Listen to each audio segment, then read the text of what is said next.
Apollo IO versus LinkedIn Sales Navigator. Apollo IO strengths: all-in-one sales intelligence and engagement, extensive database, automation and efficiency, pricing. Weaknesses: data accuracy concerns, and LinkedIn integration. Strengths of LinkedIn Sales Navigator: LinkedIn native prospecting, relationship building, real-time insights, and email messaging.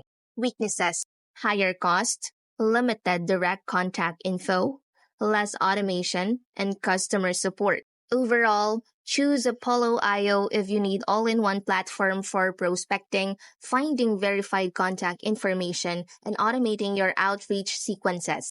Also, if you're looking for a more cost-effective solution with a free plan to get started.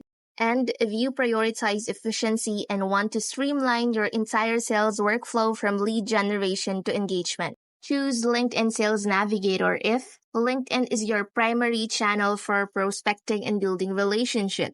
If your sales strategy heavily relies on understanding professional networks, tracking job changes, and leveraging social insights for highly targeted outreach. Also, if you deal with complex sales cycles involving multiple stakeholders within an organization, and if you're primarily focused on identifying the right people and companies on LinkedIn, and you have another tool or method for getting direct contact details and managing outreach.